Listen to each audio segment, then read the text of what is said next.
Welcome to my channel, Vintage Glam. I'm your host, Yvonne.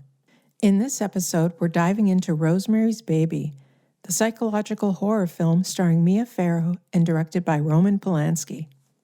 Released in 1968, it wasn't just the horror that shocked audiences, it was the style. From a $5,000 Vidal Sassoon haircut to the quiet costume genius of Anthea Sylbert, Rosemary's Baby rewrote fashion history on screen. Today we'll uncover the story behind the film's iconic looks, the drama behind the scenes, and why its style continues to haunt fashion history to this day. In 1967, horror filmmaker William Castle acquired the rights to Ira Levin's soon-to-be-published novel, Rosemary's Baby. A chilling story about a naive young woman who, while pregnant, discovers that her husband and elderly neighbors belong to a satanic cult.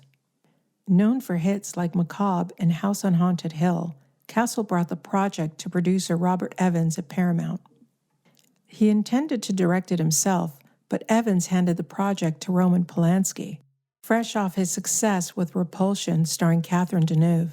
After reading Levin's book, he immediately signed on and wrote the screenplay in just 3 weeks. Casting posed its own challenge.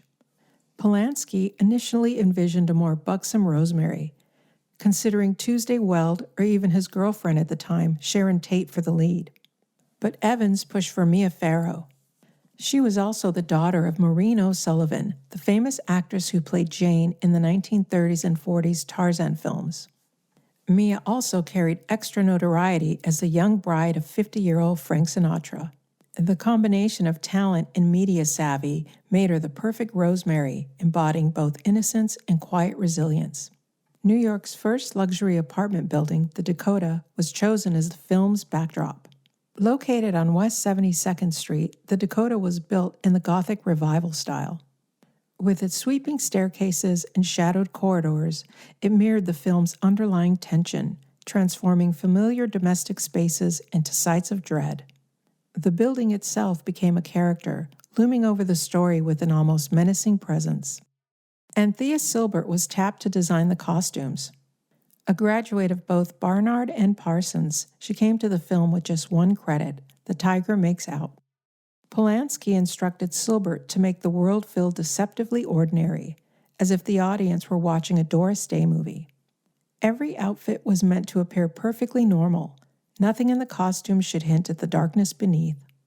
Yet Sylbert's ordinary became extraordinary. Her pastels, florals, quilted bedcoats, and fuzzy slippers were far more than pretty. They became a visual language. Rosemary's pajamas and nightgowns infantilize her, emphasizing her vulnerability and the insidious control surrounding her. Colors become another tool of unease. Soft yellows suggest innocence and sunshine, but they also represent caution. Stark blacks hint at danger lurking nearby, and bursts of red signal violence or dread. Characters' backs turn to the camera, creating a social distance, as if whispers and secrets pass just out of reach. Sylbert transforms ordinary clothing into a vocabulary of horror, making costumes themselves an essential part of the film's unsettling visual language. Mia's haircut amplifies this language. After learning she is pregnant, Rosemary chops her hair into a pixie, a style echoing Twiggy's iconic look. The cut asserts her independence, a quiet rebellion against control, even as her husband calls it the worst mistake of her life. Paramount turned the haircut into a media event, flying in Vidal Sassoon and paying him $5,000 to craft it on a boxing ring set built on a soundstage. The press captured every snip. By the film's release, the pixie had become one of the most sought-after hairstyles in the world. The film's buzz extended beyond the screen, as Mia's personal life mirrored some of the darker themes. In November of 1967, she was set to star opposite her husband, Frank Sinatra, in The Detective. Filming on Rosemary wouldn't wrap until after the new year, and Sinatra demanded she quit. Mia refused, as she appeared in nearly every scene. On set, the tension reached its peak when Frank famously handed her divorce papers, blurring the line between life and the unsettling drama unfolding on screen. Rosemary's Baby was released in June 1968 to critical acclaim and box office success, quickly becoming a cultural phenomenon and cementing its place as a landmark in horror cinema.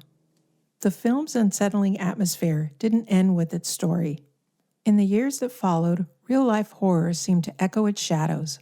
Sharon Tate, Polanski's wife, was brutally murdered in 1969 by members of the Manson family cult. The Dakota, already immortalized on screen, would later be the site of John Lennon's assassination.